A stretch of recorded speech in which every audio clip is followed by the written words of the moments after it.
knowing if it's going to rain. We hope it rains, but not that night. Troy, thanks for asking that. Matt asked me that on Monday. Jake asked me that, I think, on Saturday. My response was, I don't normally make backup plans. I just kind of hope that it will go off without a hitch. And so far, in all other situations, it has. However, Matt suggested that we should probably come up with something. So we do have a couple of ideas in mind. They're not what I'm hoping for. So let's just all cross our fingers that we have wonderful weather and we can pull it off, because I think it's going to be beautiful and awesome. So. Okay. The zoo barn's probably available. Okay, thanks, Dan. Entertain a motion for this item. Also move that we approve the request. I'll second. There's been a motion and a second. Any other discussion on that item? None being, all in favor say aye. Aye. Opposed, nay. That passes.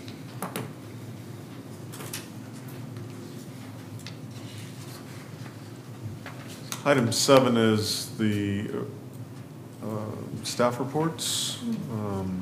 Don't have anything to add to that this week other than our different departmental reports. Do you have any questions on those? I just noticed ridership again is down.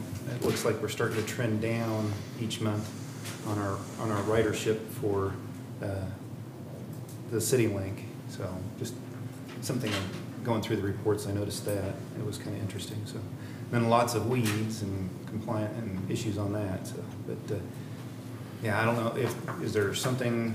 Do you know of anything why it's kind of starting to trend down?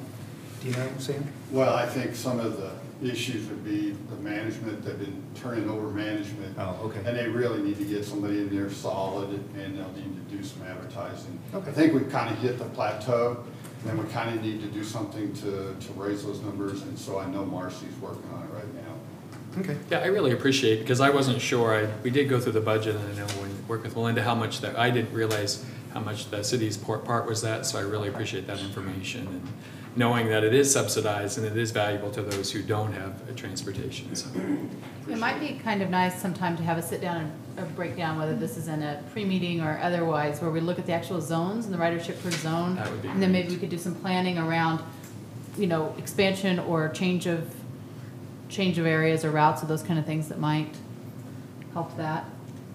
I always assume if That could ridership's be- gone down, maybe it's because it's a route problem or something. Well, again, I think it's probably getting back to management and having them look at it. I will give it Marcy, and it might be a good pre-meeting, and have Sure. them come and Definitely. go through the routes. And I know we've done pre-meetings there at the facility at times, so it might be good to have us go there again and just kind of highlight what they have and everything. Okay. All right, thank you. Mm-hmm. There's no other questions. You'll see the meetings of note. Please RSVP through CLN for any of those things that would require an RSVP. We're ready for item 9A. It's the appropriation ordinance. If approved, it would be ordinance number 2465-2018A. I'll make a motion to approve the appropriation ordinance number 2465-2018A. There's been a motion. Is there a second? I second that motion. There's been a second. Any other discussion on that item? None being, all in favor say aye. Aye. Opposed, nay. That item passed. Item 10A has a scheduled time. We'll skip over it. Go to 10B. The governing body is asked to consider and approve a rezone from LR, low density residential, to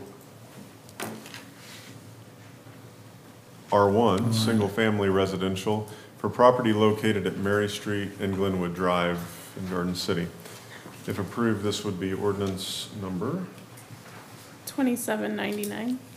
2799. Yes, dash 2018. Thank you. Is it? Caleb? Okay. You have the complete staff report in your packet that reviews over this request that has gone before the Planning Commission and their review of this rezoning request, which is another phase of the Chapel Heights subdivision. This went before the Planning Commission on May 17, 2018, and was recommended approval by all 7 planning commissioners present. Staff also recommended approval of the rezoning request, as did the planning commission, with all the required improvements that a plat is filed that meets the minimum regulations of the zoning and subdivision regulations. And this phase has 13.4 acres, and it will add another 38 single-family homes. Any questions?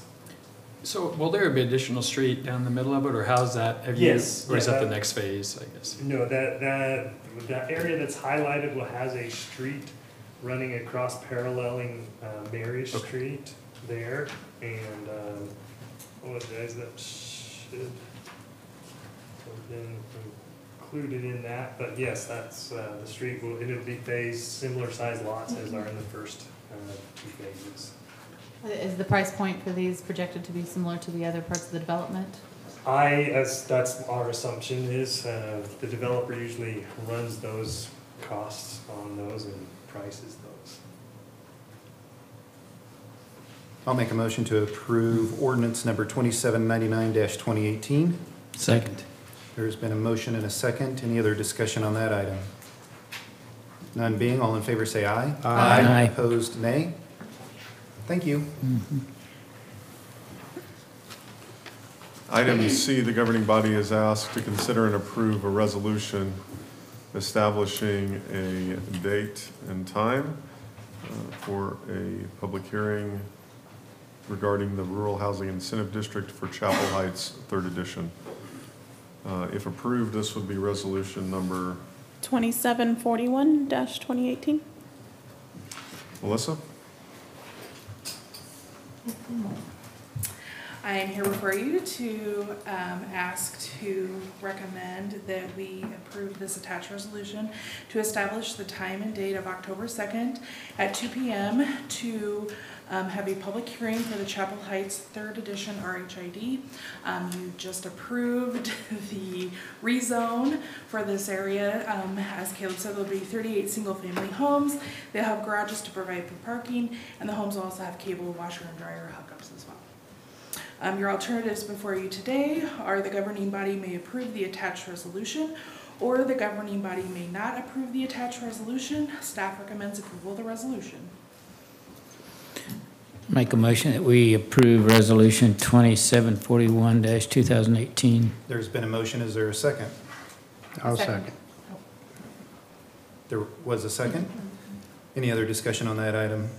None being, all in favor say aye. Aye. Opposed, nay. Thank you.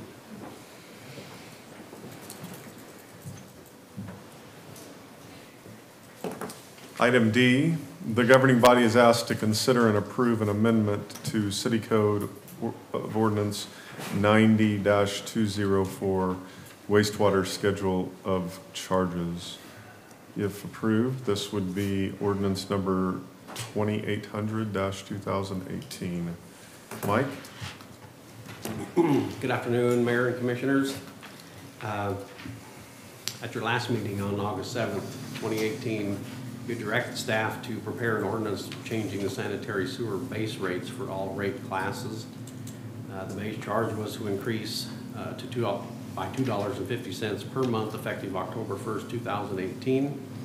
However, after the vote was taken, a general discussion occurred amongst the governing body, and it appeared that it may be your intent to adjust the rate structure on an annual basis in addition to this $2.50, rather than waiting for another 10 years and then doing a larger increase. So we went ahead and put that together as 2 different ordinances. One, you could do it, I'll get to that in just a second, you could do it that way or the other, but so we took the average slope of the previous 10 years to determine what that increase would have been had we raised rates every year annually instead of doing it at one time. And that would have been about a 2.6% increase, or approximately 25 cents per year. So therefore, we did do the 2 ordinances, 2 draft ordinances. One reflects the Commission's August 7th vote, and the other one adds a similar reoccurring annual increase to which the discussion that the Commission discussed after that vote. Just a quick history here. The reason of the rate increase is because of the improvements that's needed at the wastewater treatment plant that was identified by PEC Engineering. And then in addition to that is the replacement of the 30-inch sanitary sewer interceptor line. Combination of those two, we expected that cost to be right around $2 million. And then based upon the bond payment that's going to be necessary to pay the $2 million back, that was going to be roughly $278,975 per year. And the 25% or the $2.50 increase would raise funds to pay for that debt service. There's two major categories in sewer rates. One is the base charge, which is used for fixed costs and debt service. The other charge is based upon the amount of water that you use that runs through the sewer system. And it's our recommendation, again, to raise the base charge and not the water used that runs through the system. I'm happy to answer any questions, of course. The alternatives you have, again, is you could raise the rates by $2.50 effective October 1st, 2018. Adopt an ordinance raising the rates by $2.50 effective October 1st, 2018, and 25 cents per year on October 1st for the following years of 2019 through 2023. Or do not accept this ordinance and direct staff to come up with a different funding mechanism to pay for these improvements. Staff does recommend you adopt either option 1 or 2 as a means to pay for these improvements. And just as a side note, that the Utilities Advisory Board had reviewed the projections at that time on what it's going to cost to make these improvements. However, there wasn't a quorum of the board, so they couldn't take a vote and officially make a recommendation to the City Commission. It looks like the 250 would make the annual payment, right, on the, so we really don't need the other 25, do we? Not to make this bond payment, that's correct. We just took it as if you wanted to increase the, right, you know, on an annual basis thereafter, so in 5 years or 6 years, I don't come back and do another large increase. It's just going to be automatic for the next several years. Do we know what the reserve is for wastewater treatment? I mean, because it will build a reserve if we do the 25 cents, but It would. do we have a reserve now, and what is that? No, the actual reserve, Linda's here, but it's combined water and wastewater, so it's hard to differentiate which one is water and which one is wastewater. Okay. If this was approved, these funds would be directed towards the wastewater side of that equation. And normally we look for about 3 months for reserve anyway. Correct. That's kind of what the 25 cents, if I'm reading the memo correctly, would do if we did increase it by 25 cents over the next number of years. Okay. So I had a question about, as far as, I know we had talked a long time ago about using the wastewater and somehow recycling that. Is that included in any of this part of the plan, or can that be used for part of that, or is that still something we are having to look to in the future? No, that would be something in the future. We do have a completely separate budget line for that particular item, and we have no revenues associated with that as of yet, but we do continue to work on that on a regular basis. I know you put together other communities and what their rates were from the last meeting, and even if we do increase it by the $2.50, we're still under the majority of the other communities in our area as well. And even if we do raise it by the 25 cents for the next number of years, it's still lower than the majority of the other communities. So I just kind of picked that out to see what, how that would work and everything. So, but it's true, Commissioner Fankhauser, that's what we voted on last time to meet the needs of the bond. So, but we did have, like you said, we did have kind of discussion after the fact about maybe looking at this to see, instead of coming back and doing huge increases after a 8 or 9, 10-year period, that we could maybe look at it and on a regular basis, or kind of figure out down the road what it would take to increase maybe a slight adjustment instead of such large increases. So we've got several big projects coming up.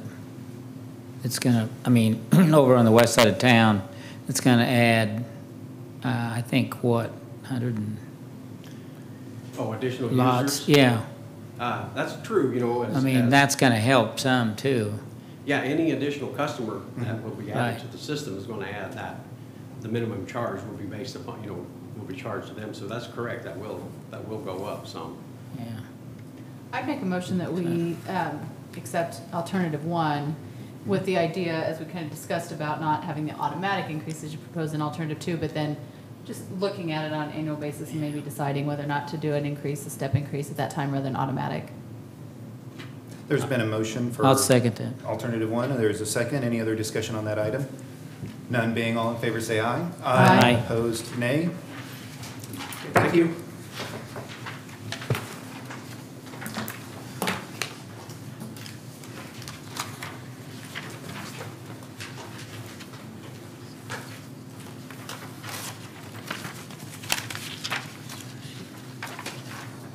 Mayor and Commissioners, item 10E,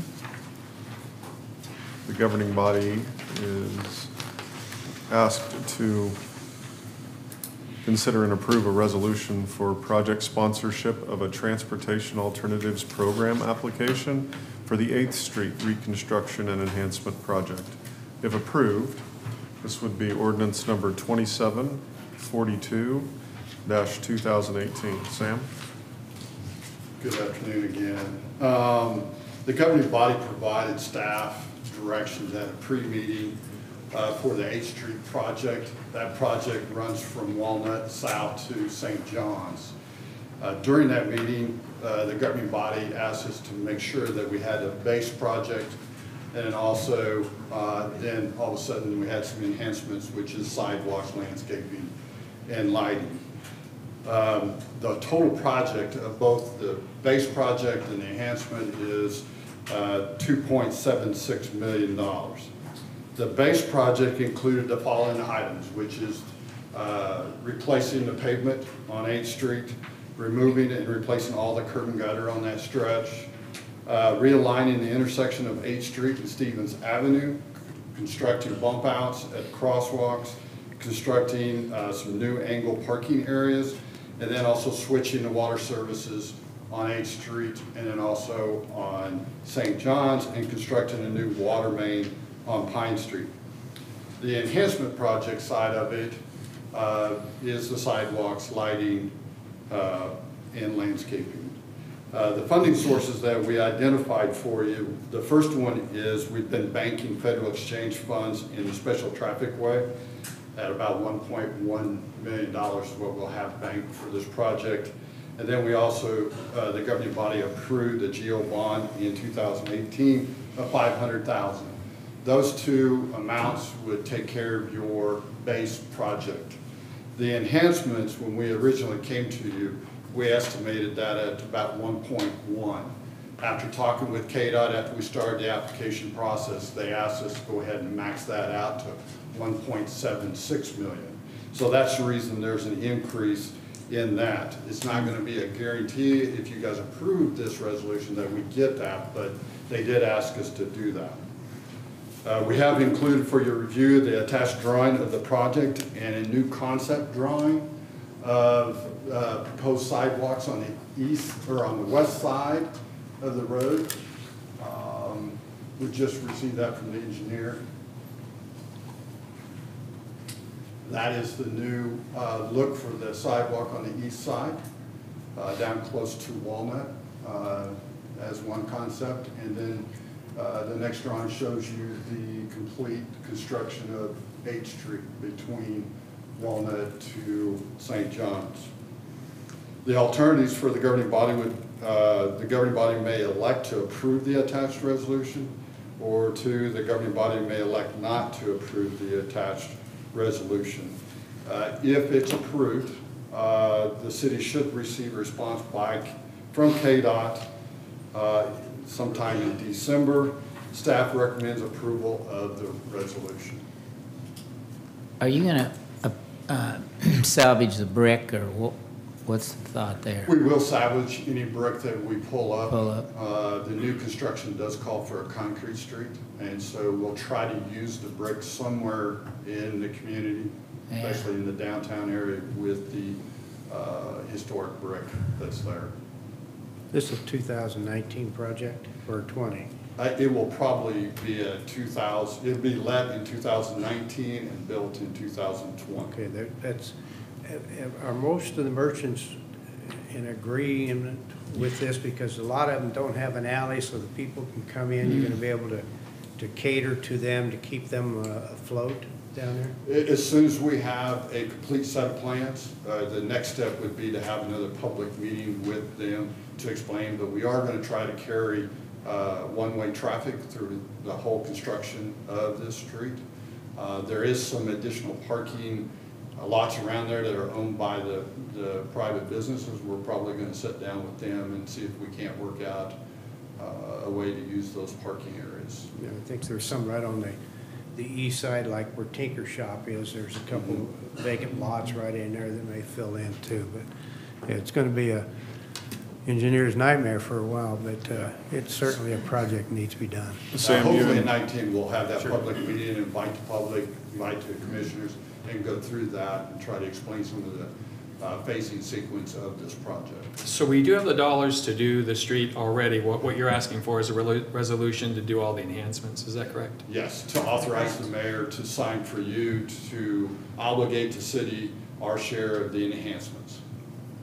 You had a question, Matt? Sam, you did have one meeting with the affected property owners. Maybe not all the affected property owners, but you invited all the affected commercial businesses along this route. Is that correct? That is correct. And that was prior to picking the design that the commission ultimately kind of showed favor towards? Yes. Okay. And they took it well. I think they're excited about the project. I know downtown is working with them on maybe what's going to go at the green area at the intersection of Stevens and 8th Street. So there's additional people working on other things of this project. Sam, this streetscape that's in this picture is on the west side of the street. If I said east, I meant west. Yeah. So yes. the karate place and the wig and dress shop would be kind of the at this end. Yeah. Mm-hmm. Yes. And the enhancement projects also deals with trying to meet all ADA requirements for those businesses. So that's an important feature that we need to address at some point in time. So we're hoping this application will help us do that. And that isn't shown in this picture? No.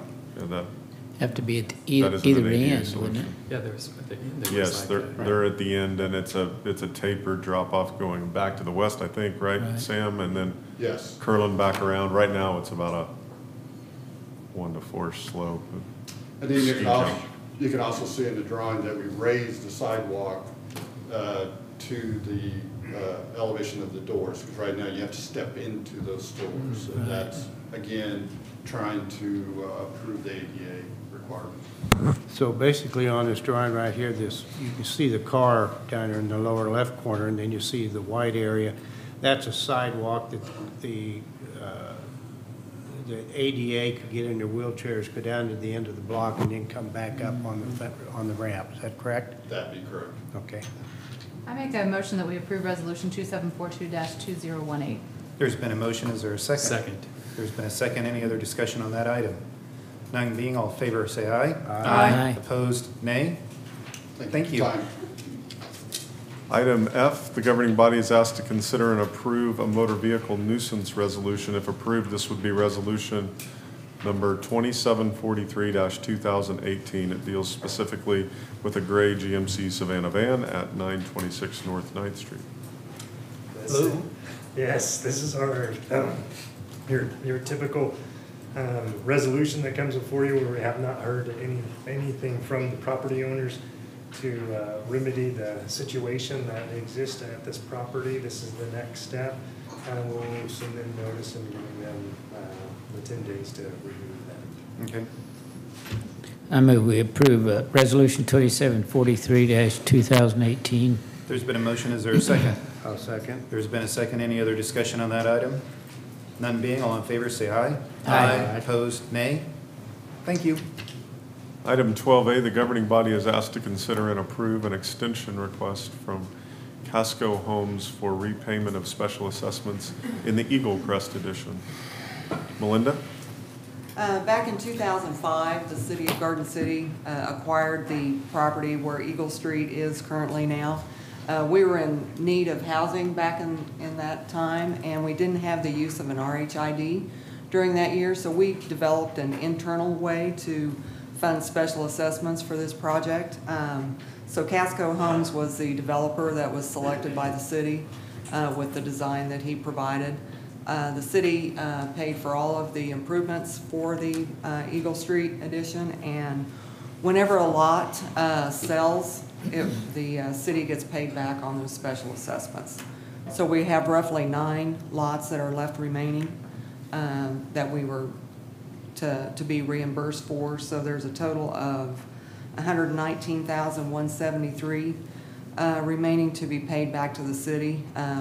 That amount is due January of 2019, and they would like to extend that for 2 years in order to get the rest of the lots developed. I think included in your packet is a lot of information, especially for the 2 new commissioners. There was the developer's agreement. There's also the lots plan.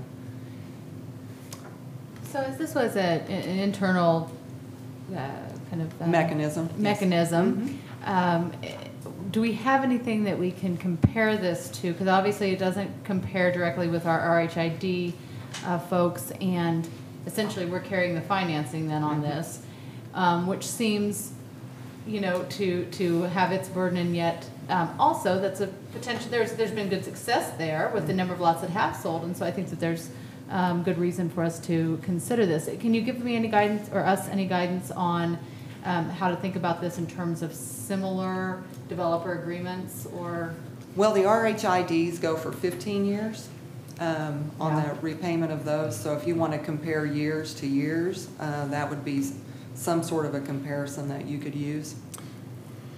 In addition to that, prior to the use of RHIDs, the use of special assessments, and even for a period of time, the deferment of the payment of special assessments was a tool that the commission considered. Now that wasn't necessarily coupled with free land paid for by the city either. So while there's some similarities, there isn't anything in our history that's exactly like this project. It was a unique circumstance. We bought it at a sheriff's sale back for what was owed to the city on the property. The commission at the time, in an effort to try to spur residential development, solicited RFPs for what the commission would deem to be the best proposal, and ultimately negotiated this project with Casco Homes. The idea of the 7-year was if the city gives away free land, we don't want it to turn into speculative property ownership, and somebody waits 10 or 15 years to develop. Our motivation for being in the game and deferring special assessments was so that houses would get built, or residential units would get built. And the number that we picked in the agreement was 7 years. Now, while there's still a balance of property that's left after 7 years, I would say that for the most part, the intent of the original agreement has been met. And a 2-year extension, I think staff feels sticks with the commission, the intent of the commission that voted for approval of this agreement, but still leaves some flexibility to the builder at this point in time. I appreciate that they are asking early, and so there is a decision. And so then in the 2 years, basically at that time, then it would be called in full at that time. I'd make a motion that we approve the extension request by Casco Homes. There's been a motion. Is there a second? Second. There's been a second. Any other discussion on that item? None being, all in favor say aye. Aye. Opposed, nay. So at your next meeting, you will have an addendum to this contract. It'll be under your consent agenda for approval, and City Attorney Grizel will be preparing that. Thank you. Thank you. Still got 8 minutes. Item B. The governing body is asked to consider and approve selling the property at 3206 North Campus Drive, Garden City, Kansas. Melinda? I think if you've seen the attachment, you saw the warehouse building that's up on Campus Drive. The city acquired that in 2005 at the cost of $63,000. The Recreation Commission requested that the city purchase that. They in turn paid us back over 3 years, so you know the city's not out any money on this property. What we would like to propose to you is selling this property. The Rec Commission has a need to find a facility that's closer to their closer to the properties that they take care of. We were approached by an interested party on this property, so we know we have a willing buyer for it. But there's also been some other inquiries during the course of us owning it that said if you ever sell it, please let us know. So we are just proposing that we put this property up for sale either as a closed sealed bid process that Jennifer would put together on the property, or if you want to just contact the interested party, you can also do that and have Randy Grizel negotiate with him. But I think the Recreation Commission, Aaron's here, and he might want to just talk a little bit about the needs that they have for storage facilities, because the proceeds of this property would go towards something for them in the future.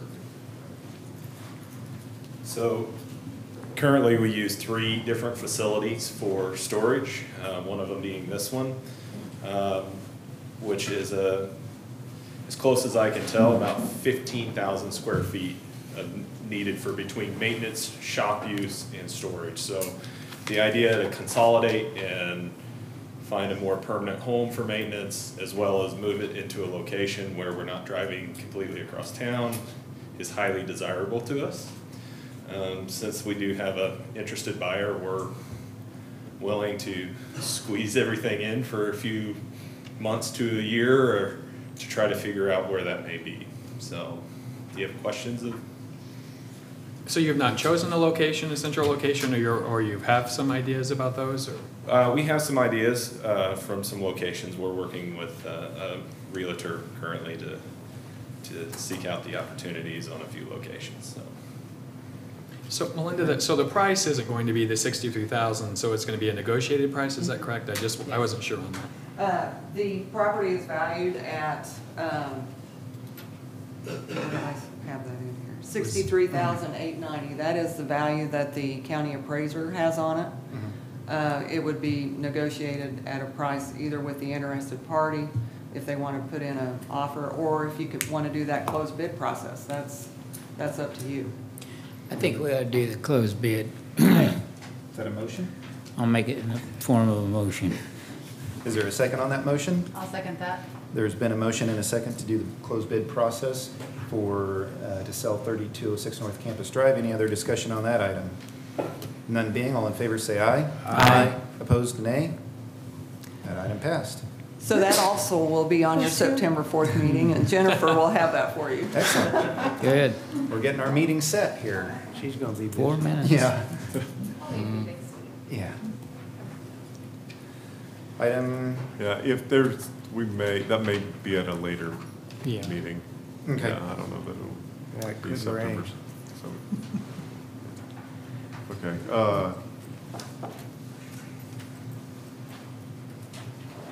Item, we still have some time, yeah. Item C, 12C, the governing body is asked to consider and approve the request to restrict high school student parking on Labrador Boulevard from North Woodland Road to Cherokee Road and Woodland Road from Labrador Boulevard north to the alley. Sam? The city received a request from Hawkeye Development to consider restricting parking on Labrador in front of their new business. Their request states that the need to control the high school student parking on both streets. The student vehicles are parked along the frontage of their new development all day. That can be used by their customers. The student vehicles also create side problems because most of the time they bumper to bumper over there. We have been over there and looked. The city has restricted parking on the circle on Cherokee to control parking there to allow access around the circle. In the past, the city has put temporary no parking in areas to control the student parking to allow construction activities to happen. The road is definitely being used for student parking at this time. And then other businesses in the corridor have either restricted parking on their parking lots or have put up things to control the way traffic flows in that area. The alternatives would be to install 2 signs at the entrance of Labrador and Cherokee Road stating high school parking prohibited from 8 to 5. Or you could also recommend the installation of 2-hour parking just for the business location. But as other businesses go in there, you would probably see the same request. Or the governing body can provide another alternative solution, or you can deny the request. Traffic Advisory Board recommends installing high school parking prohibited signs between 8 a.m. to 5 p.m. My question is, I was looking at this, is where do those kids park then? Do we just push it to another area? What would be the logical place for them to go? Not saying that this isn't a valid request, I think it is, but I'm just wondering kind of where the next. The high school parking lot. High school park, there's plenty. It's half empty, Yeah. more than half empty. Yeah. That seems odd. Okay. Well, and I think the thing is the time, 8 o'clock, most students are arriving at school. I mean, they have a 0 hour. So I'm not so sure that the 8 o'clock time is going to work. I mean, they'd have to move their car, of course, but I mean, they'd have that. But I did think it was odd that we had a sidewalk directly leading through the, to the, so I mean, there was an intention, evidently they parked there before and it wasn't an issue, and I understand with businesses, but a lot of us who own businesses, Actually, parking is hard. the sidewalk was actually put in so that students who are walking to school can get through that's nice. that fencing area, because it's a bump out fence. So it gives them the opportunity to walk across that field on a sidewalk instead of walking through dirt, grass, whatever else. But it gives them that opportunity as they walk to school to get to the high school through that field. And that was why we put that, or Do you know why what it the- was put in there. So I know that you've spoken with the school, but And it's also a public transit stop for okay. any students that Need to get. ride the public transit. That stop is there. They use the sidewalk to get to the high school. What's the reason kids don't park in the school parking? Is it because of the time limit to get in and out? It's a big bottleneck there? I would say you'd have to ask the kids that. Yeah, that'd be a tough one to answer. we wanna The get additional head start. parking, to finish answering your question, the additional parking, we do have a parking lot over in the park at Dean Wiley that they have used before, but then also they migrated over to Cherokee and Labrador is what happened, so. Sam, do you see an issue or in your discussions with either the city attorney or the city prosecutor or the municipal court and having a sign that indicates high school parking prohibited, and what added difficulty that may present to defending a citation? I did go through Jacob, city attorney office, and visit. We kind of came up with this verbiage. I was working with the police chief and his staff on trying to find the right verbiage to put on it. The problem is some of it, we had to make it small enough so the sign's not really big, and so this is kind of what we came up with. One word that might be needed to be added in there is student high school parking, instead of just saying high school parking. So teachers would be allowed to park in that street? or parents who are walking, if they wanted to walk in. But They could. But there is some work on the police department's behalf. They're gonna have to check the license, check the tag to see who's there. It's gonna be an education process. So is the goal of the advisory board and their recommendation to prohibit parking on this street, or only to prohibit parking by high school users, or in what you just described, high school students only? High school parking, high school students, who mainly the ones using it now. Well, Okay, it's getting worse. it's now- I think instead of ticketing a vehicle for parking between the hours of 8 and 5, that it seems that that would create a heightened enforcement requirement to actually give some evidence to the vehicle as its students, which would require staking out and videoing who's getting in the car. That seems excessive to me. But there's a section of this road that has 2-hour parking limit. Why couldn't that be considered on the rest of the road? There is no 2-hour parking on that road. The only thing that's on there right now is no parking anytime around the circle. 2-hour parking requires the property owner to call the police department and let them know that there's a car been parked there. Then the police department would have to drive by, mark the tires, and come back 2 hours later. So there's six red dots on the picture that have that say 2-hour parking signs. Yes, that's two alternatives. One, you could go to a 2-hour parking sign. That was the original, and then we came up with just doing the signs at the entry points, which are in yellow. Hey, we do have a letter in there from 203. So could we just pause on this one, because we do have a 2 o'clock that we need, hearing that we need to get to. I know there's more discussion on this, but we really need to get to our 2 o'clock hearing, and I know there are a number of people here for that.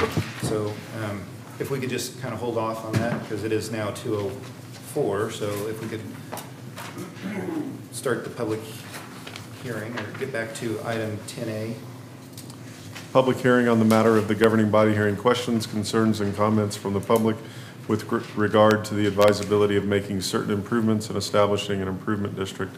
Following the hearing, the governing body is asked to consider and adopt a resolution to adopt a special improvement district in the 2300 block of 9th Street.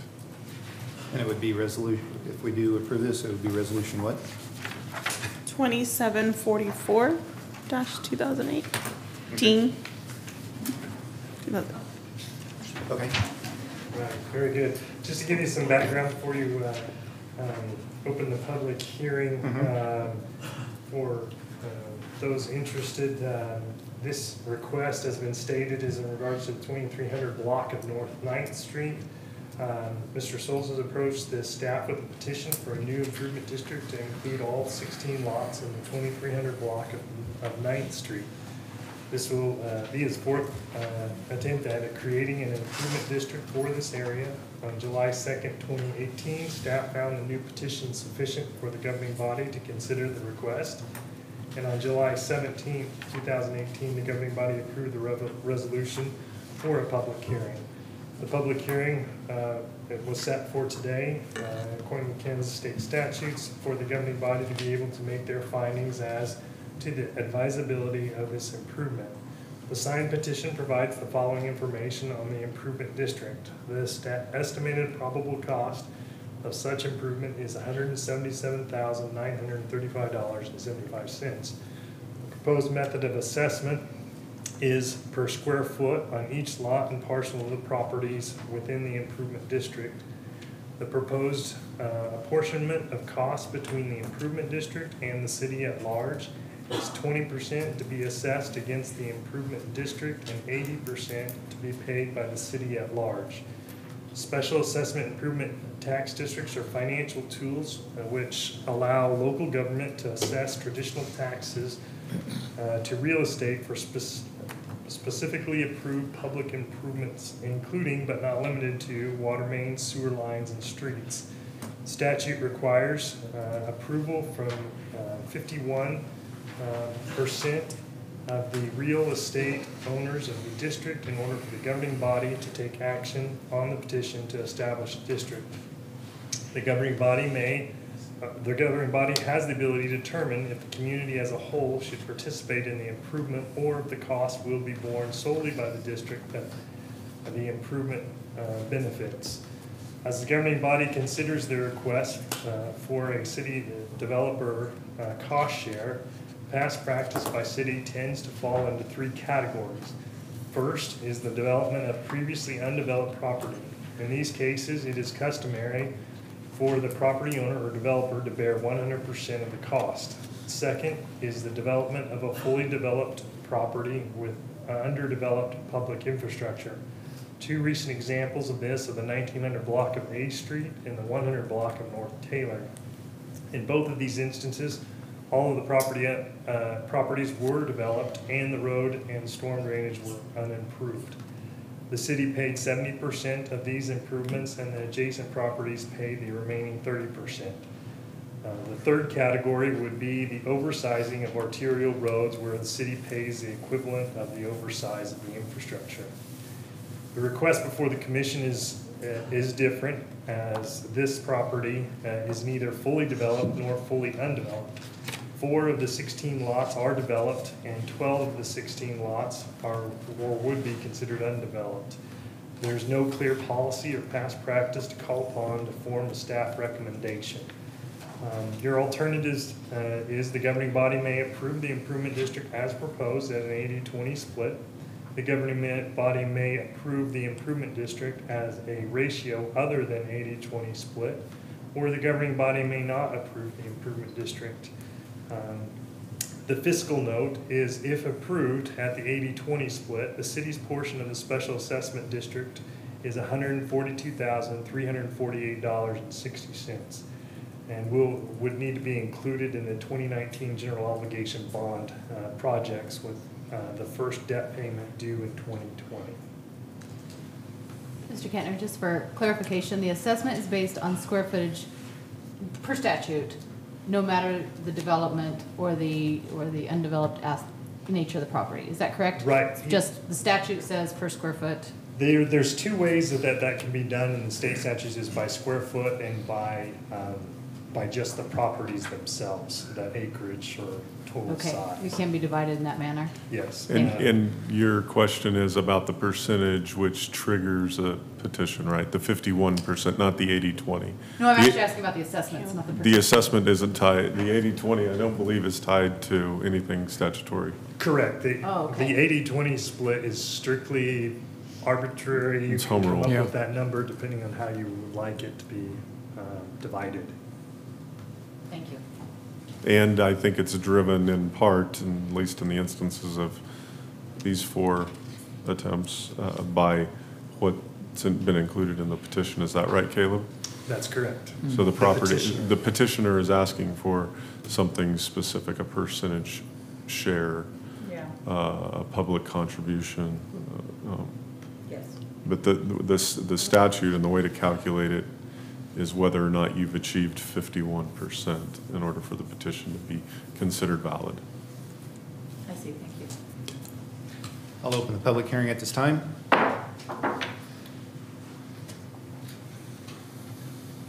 Anybody would like to come forward, please state your name on this item.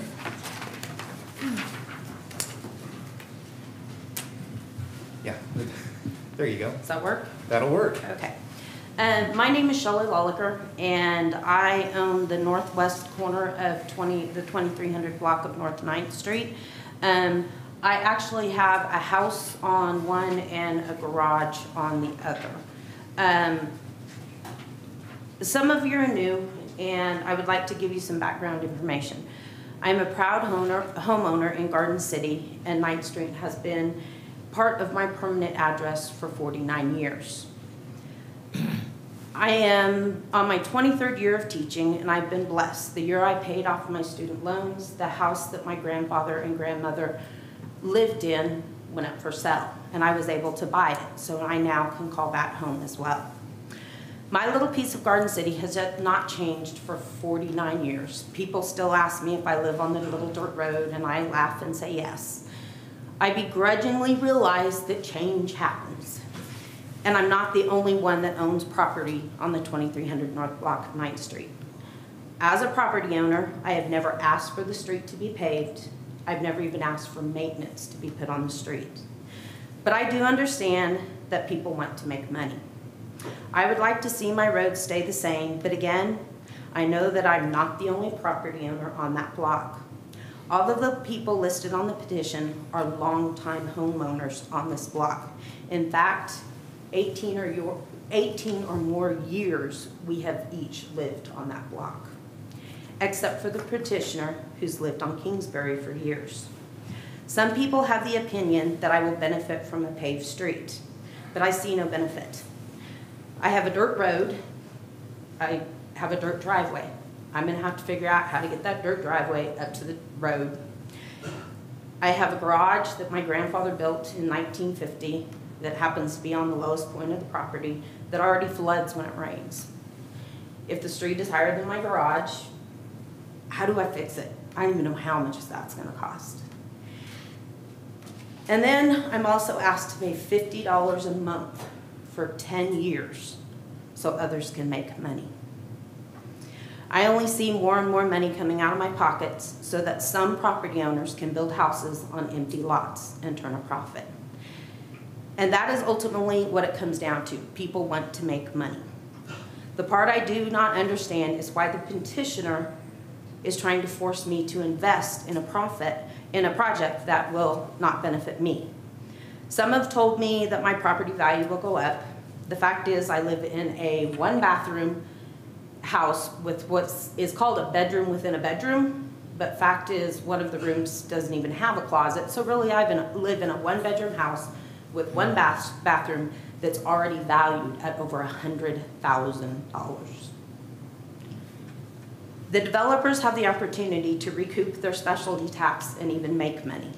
The only people that are going to be stuck with the 10-year burden of this tax are the old houses on a brand new paved street. As I said, I understand change happens, but why can't the developers pay? If the developers cannot pay their own bills or they're worried they're going to lose money, then let them sell the property to developers that can pay their own bills and can still make money. The Garden City Commissioners have already passed a similar petition once and decided that developers were going to pay. And Eric Souls asked the City Commissioners to void that petition. I just ask you that you look at it again, and I ask the Garden City Commissioners, once again, please ask the developers pay. Thank you. Thank you.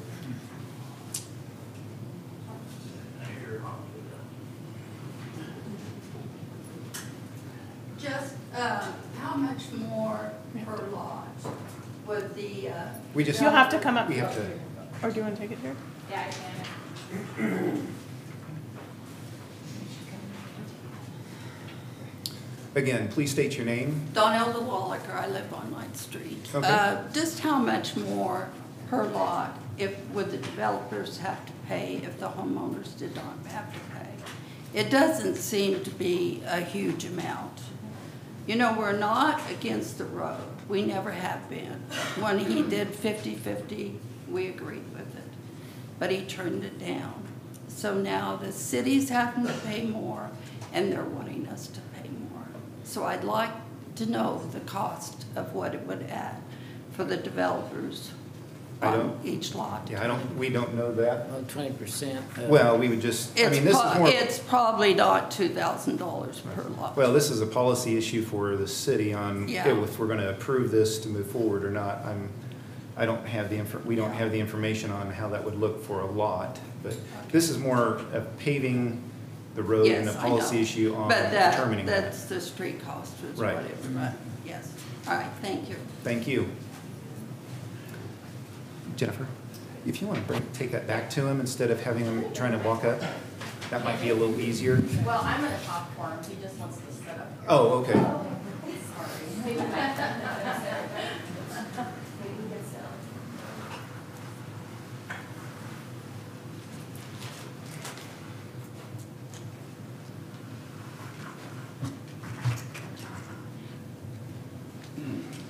Again, please state your name. Good afternoon.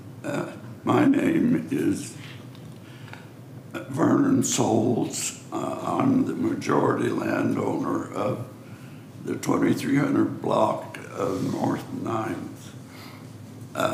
With your permission, I'd like to have my daughter read a statement that I've prepared. You can't hear, you can't see. I can't see much and I can't hear anything you're saying. That's okay. So if you'll indulge me and let her. Sure, we can do that. Statement.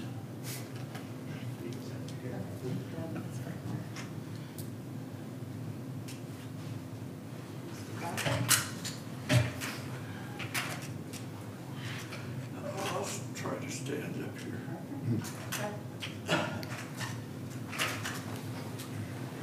My name is Becky Sandoval. I'm Vernon Souls' daughter, and I'm going to read a statement he prepared. It says, "Good afternoon. My name is Vernon Souls. I'm the majority property owner of the 2300 block of 9th Street. I own 7 of the 10 vacant lots in the block. My son and I own 11 of the total 16 lots. My family and I have owned this property since 1945, or about 73 years. To use my niece's phrase, my little piece of Garden City, for nearly all of my 86 years. A disastrous house fire to my home in 2012 prompted the need to develop the road or the street. My house was red tagged because of the fire. I had to follow city codes in order to repair the damage. A lot of this was not covered by insurance. It put me in debt more than I wanted to be. It became necessary to look at getting rid of my lots. I thought I was doing the right thing by informing my sister of my need to sell my lots and to ask for the street to be improved. This would make the lots I have more marketable. I showed my sister the letter I was sending to the city. Things happened I never expected.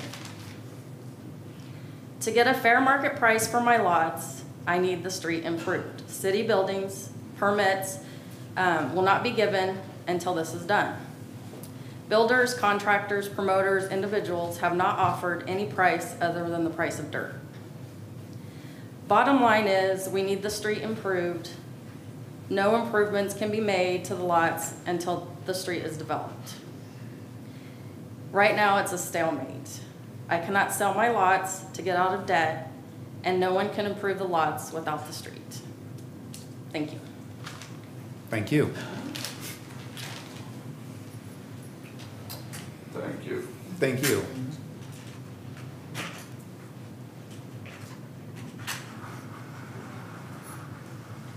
Anyone else? Yes. Again, please come forward and state your name for the record. My name is Stephanie Patillo, and I actually live on the corner of Emerson and Knight. I don't have any written statement. I wasn't sure I was going to come up here and say anything, but I am not part of the family, either of the families that are involved in this, but I still, myself and my husband Michael, we do not feel that we should have to pay for someone else to make money. All these years, they have not wanted to develop that road, and I understand they had a tragedy that now they feel the need to, but we should not have to pay for that. I feel that most of the time when developers want to develop property, then they foot the bill because obviously they can afford it or they have investors that can help do that. And I just want to put it on record that we are against it as well. Okay. Thank you. Thank you.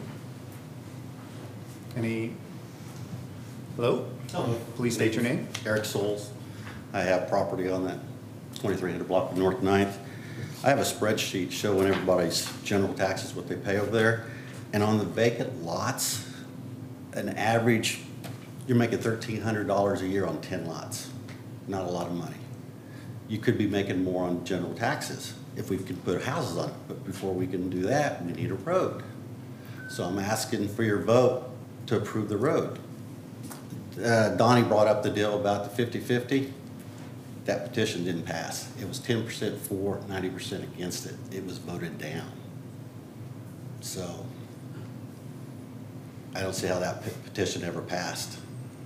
So I'm asking for a vote of yes for the road so we can grow Garden City, improve Garden City, keep Garden City growing in a positive way. I think the city, talked to Sam several times, they don't want to maintain that dirt road. They want it blacktop too. So let's move forward. Improve Garden City, build Garden City. Let's still sit back. So thank you for your time. Any questions? No, thank you. Yes. My name is Mike Patillo. I live on the corner of Emerson and 9th Street. with that being said, what Mr. Souls has said is that I don't think it's fair for me, the taxpayer, to take money out of my pocket to pay for him to get rich, just to be blunt about it, just to be matter of fact. That's basically what he's doing. If he can't afford to develop them without any assistance, what kind of developer is he going to be, or a landlord is he going to be? You know, if you have to come to me to borrow money, basically is what you're doing, instead of having the city do it, okay, which you're going to recoup your cost out of me in taxes anyways, because I imagine once the road goes in, my taxes are going to go through the roof, which already are high, because I assume I've been paying for those taxes on that road since it's been listed as a road and it's on a map as 9th Street. But the city doesn't come down there. They don't do anything down there, never have. You know, I'm not going to benefit from new water lines, new sewer lines. The only thing I'm going to benefit from it is a street, because all my utilities come off of Emerson. All of our utilities actually come off of Emerson. The three houses at the end. So what benefit am I going to get other than a street? And I'm going to be forced to pay for sewer lines, water lines, and a street. Well, really, what we're looking at is just the street itself. We're not looking at any infrastructure costs, though. Well, the dollar amount's still the same. That's our though. policy, or no? Actually, I can answer some of these questions after the hearing, but Sure. but I can. They are including the other utility extensions to. No. There is just the street. Can you get the Sewer's microphone? gotta be a second petition. That's Okay. gonna be- We need you guys to Because I speak in was- the microphone. I was under the impression that that was the first petition was for the infrastructure and the road. And the dollar amount is the same. It has not changed. I think what we're looking at, or the memo in front of us, is we're just looking at the improvements to the street itself, if I'm not mistaken, Okay, right? well then- Right. Why has the dollar amount not changed on the petition? Go ahead. Because it's still 177 and the first one was the same. Yes, when the dollar amount is 177,000, I do have the breakdown in the question that came up earlier in regards to what each property owner has to I pay. tell you what, if you can just So- hold those and just answer those afterwards, and then we can go back and address that. Okay. The first petition, the issue with the cost on that is each time that he's applied, he's had to go back to a contractor to get an updated price for the cost of the improvements. Okay. Well, who's paying for the improvements of the sewer and water and But electric? that's not our discussion right at this time. Our discussion's about the improvements to the road. Right. And this is an open public hearing, so And go then I ahead. also notice on the map, it still leaves out the two on the map, because in the original petition that he did not want to have to be burdened with the same tax. But on the map here, it shows those two not up there. The two that are not labeled would be 7 and 8. They are Okay. included, everything within the red Okay. boundaries. Right. Okay. Well, I would like the city's decision to be no on the improvement. I mean, I'm not gonna benefit from it. It's gonna be more traffic down my road. I don't want that. I like having minimal traffic. I already get enough down Emerson. So I appreciate your time. Thank you and have a good day. Thank you. Anybody else would like to address the commission on this?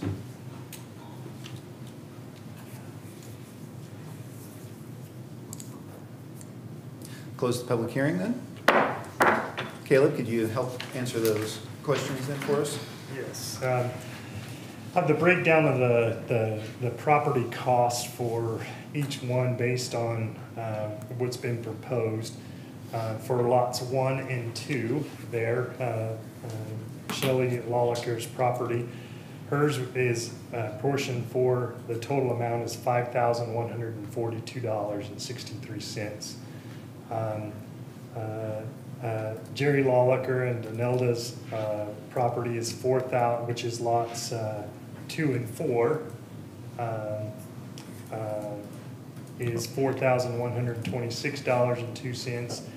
Eric Souls' property, 2 lots that he has, lots 5 and 6 is $4,398.73. The Patillo's property is $2,513. The balance is then divided between the lots owned by Vernon Souls, $14,953.10 for those undeveloped lots. And Wilma Souls lots 7 and 8, which are the 2 that don't show the numbers at the bottom where his home was discussed, is $4,453.64. Caleb, when you use the terminology, their share or their cost, is that based on a 20% share of an estimated 100% cost, or is that based on 100% of the cost? That's based on the breakdown 80-20 split, Okay. as proposed in there. And so that's a total that will be spread over 10 years? That will be spread over 10 years, or if they choose, they could also pay the full amount off and have it done if an owner chose to do that as well. They have the option to do that if it moves forward and this petition is set forth there. And when you talk about the 80-20 split, that's spread about, also the 80% is spread citywide to all taxpayers, which would include all property owners again in that as well. So, And then the other improvement part that was brought up. the improvements is outlined what's in the petition, which the petition before you is for the streets and curb and gutter. Okay. But the other was something else that we'll look at later, Correct. Possibly. Correct. Maybe, And they'll possibly. be responsible Okay. of that as they develop those Okay. properties. And the properties can be sold, the land can be sold, it just can't be, the land can't be built on until the improvements are done for that. Just to clarify that the land can be sold at any time, the owner can sell the property, it's just the development of that property can't occur until the infrastructure is there to be able to sustain and homes on the properties.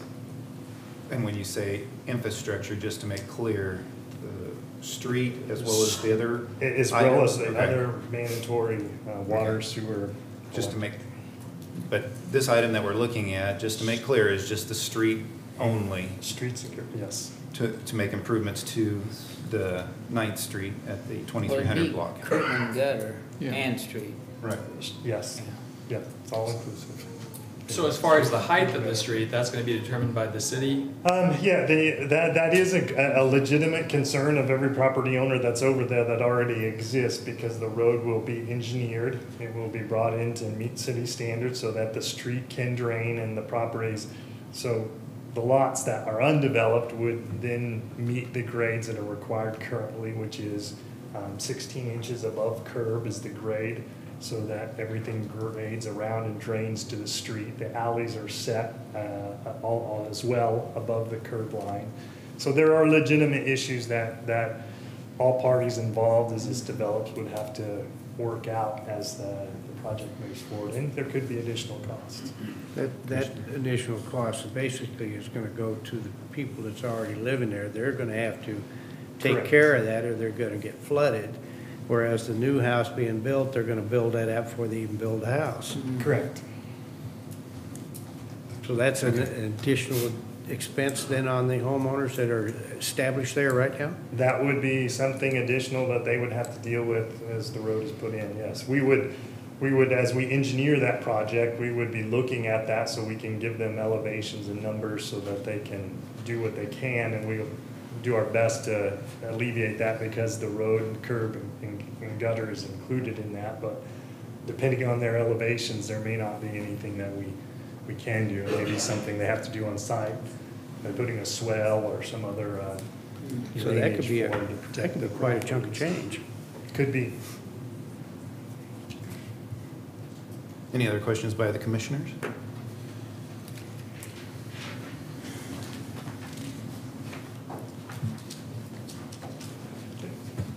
Thank you, Caleb. We got three alternatives, we got three alternatives. Is there a motion to make a recommendation on any one of those alternatives? I move that we refuse the request. There's been a motion to deny the improvement district request. Is there a second to that motion? Second. Any other discussion on that item? None being, all in favor say aye. Aye. Opposed, nay. Nay. 3-2 vote to deny the request. Mayor and Commissioners, item 12D, the governing body is asked to consider and approve 2 appointments to the Traffic Advisory Board. I'll invite Sam up. Yep. The Traffic Advisory Board has 2 vacancies coming up. Keith Collins is one, elected not to rerun. Julie Christner has ran two terms, but would like to serve again. We did contact Kyle Sawyer. He has applied for a number of boards. He is willing to serve on our board. So your alternatives would be to appoint Kyle Sawyer for a 3-year term, Julie Christner, reappoint her to serve three years and waive the 2-term limit. Or 2, you can appoint another 2 applicants to the board. Or 3, you can delay the appointment to a later date to look for some other applicants. I'll make the motion to. Sorry, go ahead. I'll just make the motion to approve the applicants as presented. A second. There's been a motion and a second. Any other discussion on that item?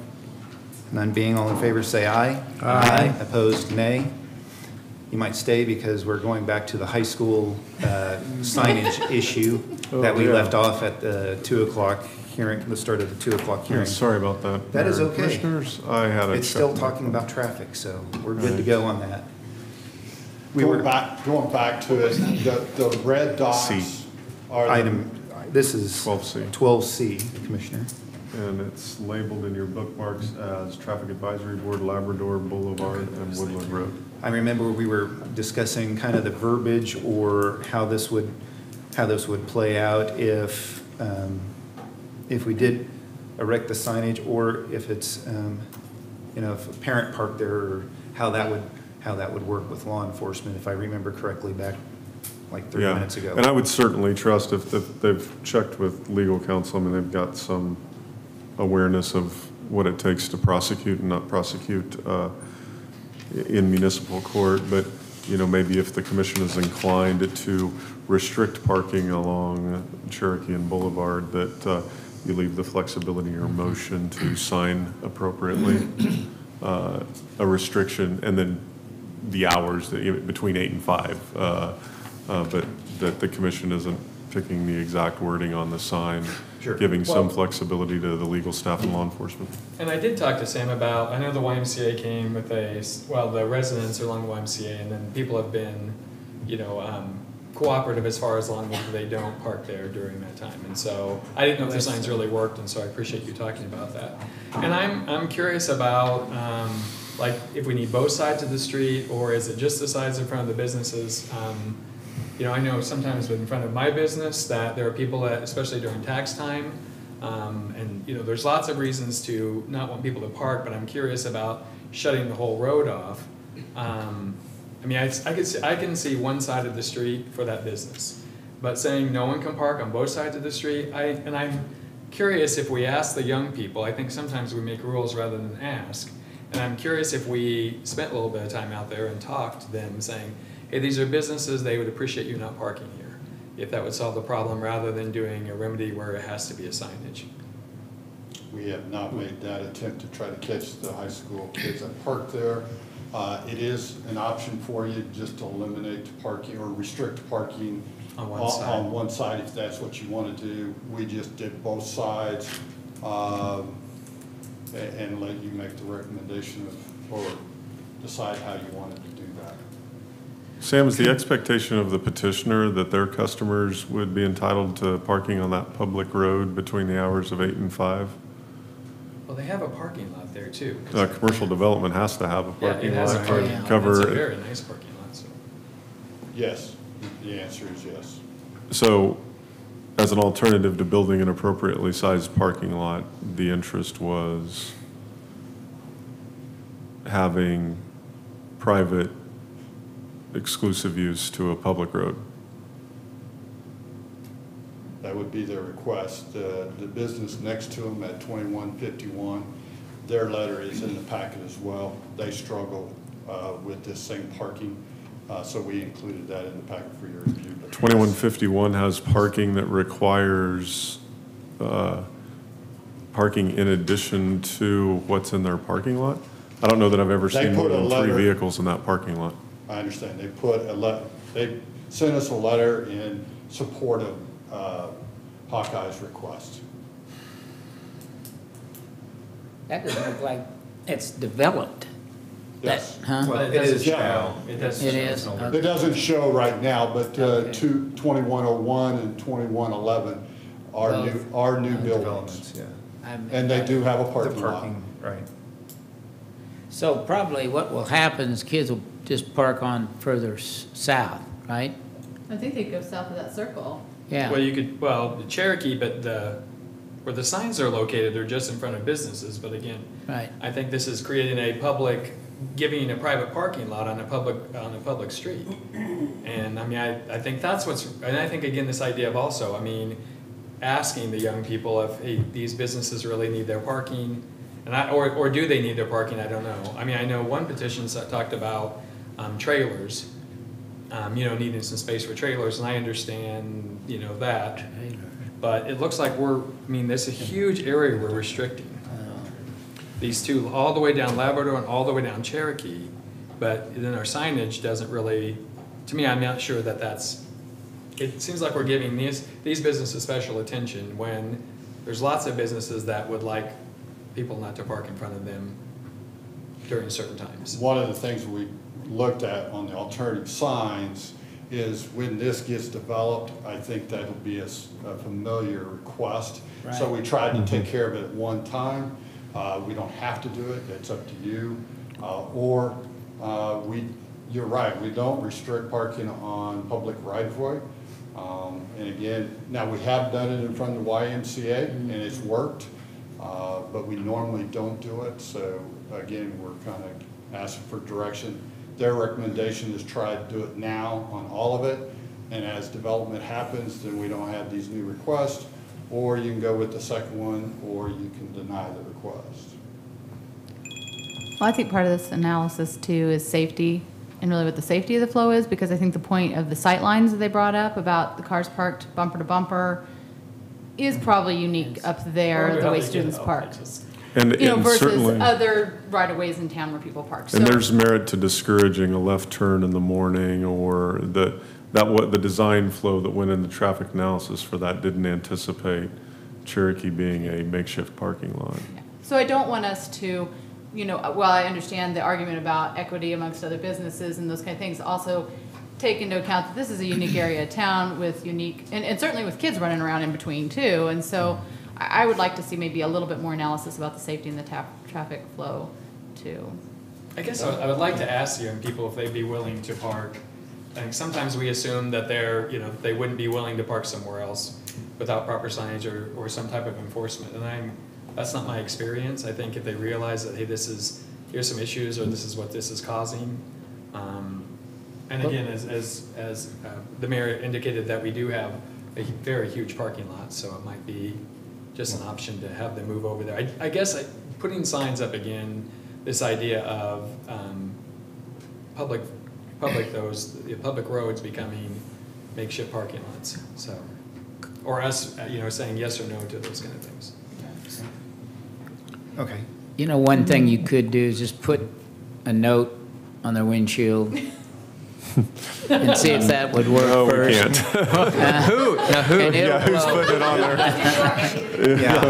I think Randy could do Tomorrow that. at 8 o'clock, I'll... Go over there. No, you just have to be there a put lot note earlier. on every windshield. At 7:20 is 0 hour, so around Can you get a 7:05. license for that? Yeah. I'd have to leave the office at Yeah. 7:20. Yeah, You could ride a bicycle. I don't know. I think the school could do something about that. I think they could just tell them they're not supposed to park on that street. They've got plenty of parking in in the lot and leave it at that. And, Well, I don't think I they can don't- tell Matt, them. The students are not required to park in the parking lot, according to Dr. Carlin or Mr. Hogan. Does it cost to park in the parking lot? Don't think so. Yeah, there's, they've there's got, a well, they got. You have to have a they permit, get a I think. permit to park in the parking lot. I guess I'm curious about why they're parking out there. I mean, if it's a valid reason. I know some kids, have jobs, and so. They're you know, kids, they have a valid, They they can just make up a wanna valid get out of reason. there and Get in and get out. Matt, you had a fast. question, you had a comment or question? Sorry. yeah, when everybody else's has been asked or answered. Are we good? Sam, we have video. I know your staff did a lot of work in conjunction with district staff in videoing what actually happens at Mary Street and Buffalo Way and how it flows and the sort of dispelling some rumors about when it's congested and backed up and those types of things. Is that camera angle far enough back, or the height of that? I think we did it with some drones. Is it far enough back to pick up movements onto and off of Cherokee and maybe the time that Cherokee begins to fill up in comparison to when stuff flows in and out of Buffalo Way Boulevard? Don't know, I'd have to go back and look at those videos. There's a good chance we did pick some of that up. I think that'd be telling and may help the commission in making this decision. We'll just table this item until we get more information on it. It's what it sounds like from the commissioners, if that's what I'm getting. We'll table this item until we get more information on it and maybe talk to the high school a little bit more, just get a little more direction from them to see if they could communicate to the students to possibly not park there for, kind of from Commissioner Unruh's aspect of, this is a road and, businesses use this road and need to probably park somewhere safer. We can do that. Or something along those lines. Yeah, and we'll try to do it in a way that asks them why instead of Right. tells them no, Right. just no. Well, that's always wise with teenagers. Okay, thank you. Thank you. Make it there. Thanks, Sam. The traffic. We're on item E now Advisory for board, we the already did that. appointments for Utility Advisory Board. Right, item 12E, the governing body is asked to consider and approve 3 appointments to the Public Utilities Advisory Board. Mike? Mayor and Commissioners, the Public Utilities Advisory Board is made up of 9 members. There's currently 3 vacancies on that board. And we have 3 applicants that would like to serve on the board. Beverly Schmitz-Glass, Dale Livingston, and Ronaldo Mesa. Each would be appointed to a 2-year term if you would ratify those applicants, and staff recommends you approve those 3. Entertain a motion for that approval. I move we approve those appointments. There's Second. been a motion and a second. Any other discussion on that item? They get to work with you, Mike? So. They do. Wow, all right. As long as they know what they're getting into, that's. All in favor say aye. Aye. Opposed, nay. That item passes. Thank you. Thank you. We're ready for the consent agenda. If approved, it would be items, or if you want to leave everything on there that's on there, items F1 through 8. I make a motion to approve the consent agenda approval F1 through 8. There's been a motion. Is there a second? I second. There's been a second. Any other discussion on that item? None being, all in favor say aye. Aye. Opposed, nay. That item passes. We don't have anything else. Commissioner reports, it looks like. There's nothing else, right, Matt? No. Okay. Commissioner reports. I'm up. All right. All right, great Commissioner meeting, great pre-meeting. I get a great report at showing the actuality of what happens on July for the last 4 years, from 14 through 18, the number of accidents and injuries and calls. And I remember back to the days when the firemen got up on the 4th of July, went to the fire station and sat there all day making runs. They never got to go home and be with their families. And it's just a lot quieter. The runs are down. It's a lot safer. And I think we had some good discussion that we can carry forward in later years, but I really enjoyed that. The best ticket in town this weekend is on sale today. The festivities down at the zoo is just going to be outstanding. I think everybody needs to go down that loves music, and it's great for all ages. Some good conversation this morning and discussion today on the subject matter that we had. I thought everybody came together and a lot of good inputs, and I hope the public realize that we do take everything seriously that we do. Sometimes it's decisions that we wish we didn't have to make, but sometimes it's just the way it goes. Other than that, I feel we're all blessed. That's all I have to say. Thank you, Commissioner Unruh. So I just want to echo Commissioner Dale's hearty endorsement of the Tumbleweed this weekend. Not only is there local talent, but talent from all over. And so especially the children's stage, if you've never been, it's really an awesome time.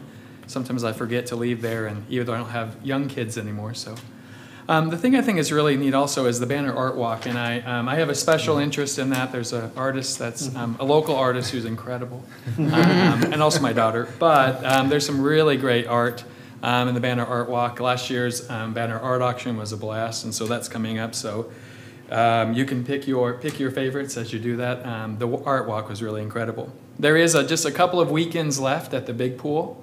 So if we want to do a re-challenge Mayor Cessna at the Aqua Glide, that would be really fun. But again, I think it's been a great season, and I appreciate us having. I appreciate us having that resource, and I think it's as using Commissioner Dale's, it's a blessing to our community. Finally, I just want to say thank you for the great work with the fire and the police. I love the collaboration, and that it was a very uneventful in many ways 4th of July. I am excited about the opportunity to discuss next Wednesday the possibility of maybe shortening that or talking about, so what does that look like as a Western Kansas contingency. So I agree. Thank you for the great work today. Commissioner Burns. There is a disadvantage of being down the list. I just want to make that statement. No. I try not to be repetitive, and then you read the minutes and it says, Commissioner Burns has no comments, and you're like, but I was there and I was paying attention, and I do. I really do very much care, and I echo the sentiments that have already been made, and hope everyone makes it out to Tumbleweed Festival, because we've had amazing weather. I mean, you can't ask for anything better than this, so come on out. That's all I have. Thank you, Commissioner. Commissioner Fankhauser. I did all those comments. No, there's not much more to add, but I do remind everybody, 29th is when we have our meeting with the Southwest Kansas Coalition at 5:30 up here in the meeting room, and that's always a good time to discuss a lot of items, and fireworks, I'm sure, will be one of them we'll put on the agenda. So other than that, Charity Classic coming up. So I don't know who's playing in that, but I think I am, so watch out. Okay, that's all I have.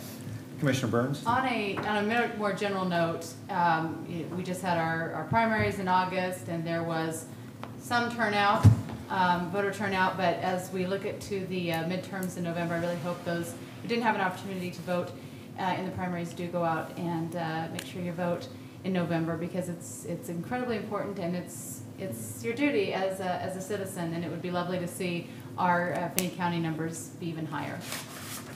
Thank you. I just have a few things. I'd like to echo what the other commissioners have said about the pre-meeting. It was very good, very informative. Shows that our fire department and police department worked together during the 4th of July holiday, during that time, to inform our citizens about the rules and regulations, and then try to keep those rules and regulations enforced during that time, just to help all citizens celebrate in a safe and positive manner during the 4th of July holiday. Very good discussion, I think, amongst all of the commissioners, trying to get us past and through some big decisions that we had to make today, and I think we did a very good job at that. And then I'd like to congratulate Matt Allen for receiving the Dave Salil Award from the Finney County United Way. Congratulations and hope you continue your good work that you're doing, as well as all of our city staff that does a great job to make our community a great place to live, work, and raise a family. On that note, I call this meeting adjourned if we don't have anything else. All right, Was Matt totally in the dark about that? He doesn't mean anything. Okay. Really, you do some